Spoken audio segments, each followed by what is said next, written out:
আমরা এখন পুরো বাংলাদেশের বিভিন্ন শিক্ষা প্রতিষ্ঠানে হোক স্কুল কলেজ কিংবা বিশ্ববিদ্যালয় আমরা একটি জিনিস লক্ষ্য করছি যে আমাদের যারা শিক্ষক রয়েছেন শিক্ষকদেরকে একটি বাধ্যতামূলক পদত্যাগ করানোর একটি ট্রেন্ড চালু হয়েছে। যে জায়গাটি নিয়ে আসলে কথা হচ্ছে এবং কথা হওয়া উচিত এবং এই জায়গাটিতে আসলে অনেক প্রশ্ন রয়েছে। প্রথম কথা হচ্ছে কোন একজন শিক্ষক যদি কোনো একটি রাজনৈতিক দলের হয় বা মতাদর্শকে বিশ্বাস করে এটার কারণেই আমি তাকে পদত্যাগে বাধ্য করতে পারি কিনা।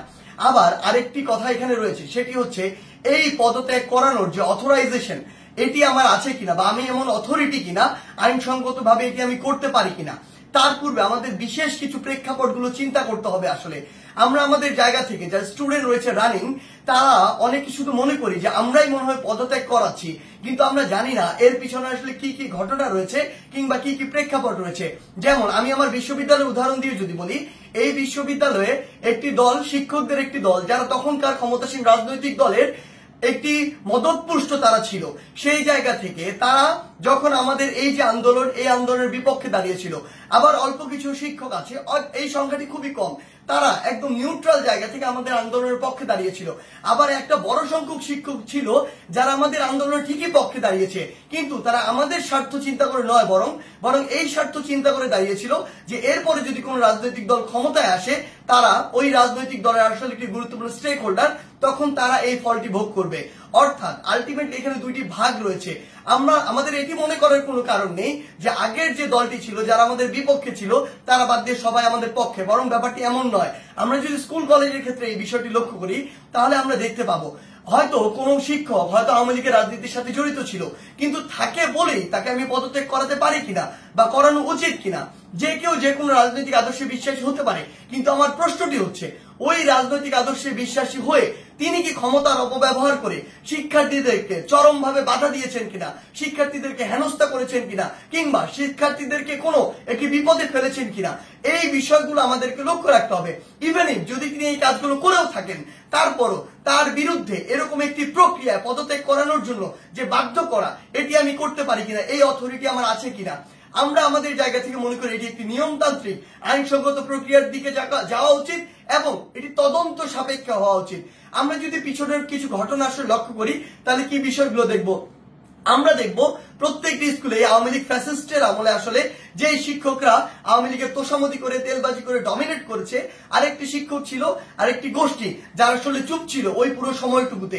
এমনটি ভাবার কোনো কারণ নেই যে তারা নিউট্রাল ছিল, তারা তাদের জায়গা থেকে হয়তো এমন আরেকটি দলের ছিল যে দলটি তখন ক্ষমতায় ছিল না। এখন বর্তমান সময় এসে ওই শিক্ষকদের উদ্দেশ্য হচ্ছে উপরের জায়গাগুলোতে প্রিন্সিপাল হোক কিংবা হচ্ছে প্রফেসর হোক কিংবা ভিসি হোক বা এরকম যে কোনো হেডমাস্টার হোক, যেই পদগুলোতেই হোক না কেন ওই পদগুলোর ওই মানুষগুলোকে সরাতে হবে। যদি আমি সরাতে পারি তাহলে আমি এখন ওই পদটিতে গিয়ে বসতে পারবো।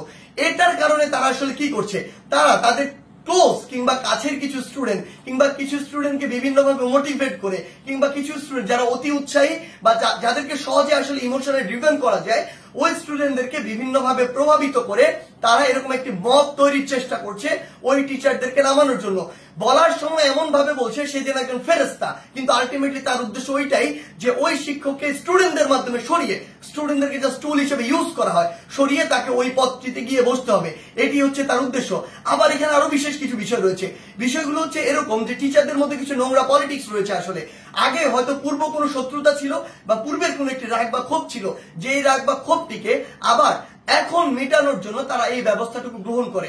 স্টুডেন্টদের যে সাইডটা ওই সাইডটা কিন্তু আসলে জানে না যে এর ভিতরে কি কি পার্সপেক্টিভ রয়েছে।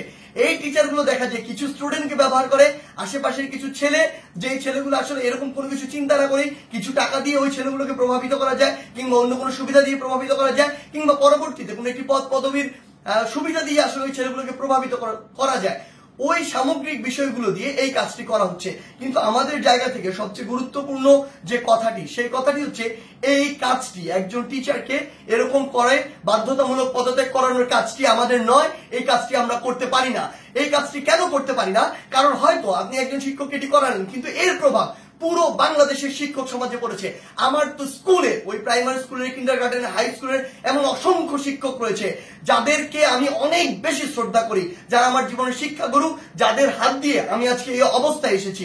আমার ওই এমন একজন শিক্ষকের মনেও থেকে এই প্রভাবটি করেছে যে তার একজন কলিগকে আরেকজন শিক্ষককে স্কুল কলেজে যারা বাবার বয়সের সমান, যারা দাদার বয়সের সমান, এমন বয়সের একজন মানুষ যিনি আমার শিক্ষক, তাকে যদি স্কুলের বাচ্চারা গিয়ে এইভাবে একদম মব জাস্টিসের মাধ্যমে যা ইচ্ছা তাই বলছে, যেভাবে ইচ্ছা সেভাবে অপমান করছে, করে একদম বাধ্য করছে ওই পদ থেকে পদত্যাগ করতে, পুরো বাংলাদেশের শিক্ষক সমাজের উপরে এটির একটি মানসিকভাবে বড় প্রভাব পড়ে, যেটি পুরো বাংলাদেশের শিক্ষক এবং ছাত্রদের যে সম্পর্ক, ওই সম্পর্কের জায়গায় গুরুত্বপূর্ণ একটি প্রভাব ফেলে এবং আমাদের যে এই যে সম্পর্কের জায়গাটি, এটি ভবিষ্যতের জন্য খুব খারাপভাবে নষ্ট হয়।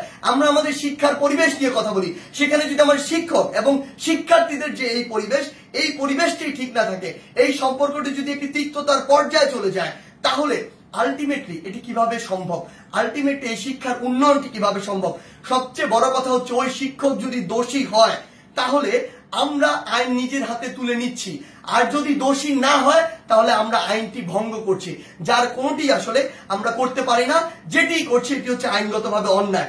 আমাদের জায়গা থেকে আসলে স্পষ্ট বার্তা প্রশাসনের প্রতি, অন্তর্বর্তীকালীন সরকারের প্রতি স্পষ্ট বার্তা হচ্ছে এটি, যদি কোনো একজন শিক্ষক ওই ফ্যাসিস্ট সরকারের তোষামোদি করে কিংবা তেলবাজি করে বা ভালো সাজার উদ্দেশ্যে শিক্ষকদের উপরে কোনো শিক্ষার্থীদের উপরে কোনো হামলা করে কিংবা শিক্ষার্থীদেরকে অত্যাচার করে, নির্যাতন করে, অন্য কোনো শিক্ষকের বিরুদ্ধে নিপীড়ন করে, তাহলে তার বিরুদ্ধে আইনানুগ ব্যবস্থা নেওয়া হোক, অভিযোগ করা হোক, মামলা করা হোক, একটি আইনগত প্রক্রিয়া যান।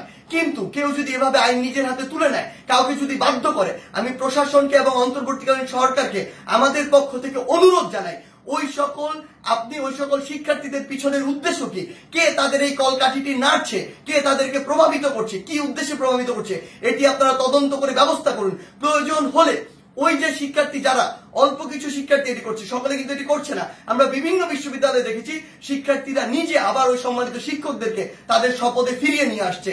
আমরা আমাদের জায়গা থেকে বলি, যারা উদ্দেশ্য প্রণোদিত ভাবে এই কাজগুলো করছে তাদের উদ্দেশ্যে আপনারা তদন্ত কমিটি গঠন করুন। প্রয়োজনে ওই সকল শিক্ষার্থীদেরকে আপনারা আইনের আওতায় নিয়ে আসুন যারা এই কাজটি করছে, কারণ ওই সকল শিক্ষার্থী না, ইভেন আমিও কোনো অথরিটি না, আমারও কোনো এই অথরিটি নেই যে আমি আইন নিজের হাতে তুলে নিব, কিংবা আমার এমন কোনো অথরিটি নেই আমি একজনকে পদত্যাগ করতে বাধ্য করব। সেই জায়গা থেকে আমাদের স্পষ্ট যেটি বার্তা, সেটি হচ্ছে পুরো বাংলাদেশকে আমরা যদি এগিয়ে নিয়ে যেতে চাই তাহলে এই শিক্ষার একটি সুষ্ঠু পরিবেশ থাকবে, এবং এই পরিবেশের সবচেয়ে গুরুত্বপূর্ণ যে দুটি স্টেক হোল্ডার, একটি হচ্ছে আমাদের সম্মানিত শিক্ষক আর একটি হচ্ছে আমাদের যে শিক্ষার্থীরা। এই দুই জায়গায় যে সম্পর্কের বিষয়টি, এটি যতদিন না সুন্দর হচ্ছে, শ্রদ্ধার হচ্ছে, স্নেহের হচ্ছে, ততদিন শিক্ষার পরিবেশ কোনোদিন সুন্দরভাবে ফিরে আসতে পারে না। তাই আমরা আমাদের জায়গা থেকে আমাদের এই শিক্ষকদের এভাবে বাধ্য করে কোন একটি নিয়মতান্ত্রিক প্রক্রিয়া না গিয়ে বাধ্য করে পদত্যাগ করানোর যে প্রক্রিয়াটি, এই প্রক্রিয়াটিকে আমরা কখনো সমর্থন জানাই না, বরং আমাদের সম্মানিত অনেক শিক্ষককে বিভিন্নভাবে প্ররোচিত হয়ে অপমানিত বা অপদস্থ করার যে ট্রেন্ড বা একটি প্রক্রিয়া আমরা দেখতে পাচ্ছি, এটিকে আমরা অবশ্যই ঘৃণা ভরে প্রত্যাখ্যান করি। ধন্যবাদ।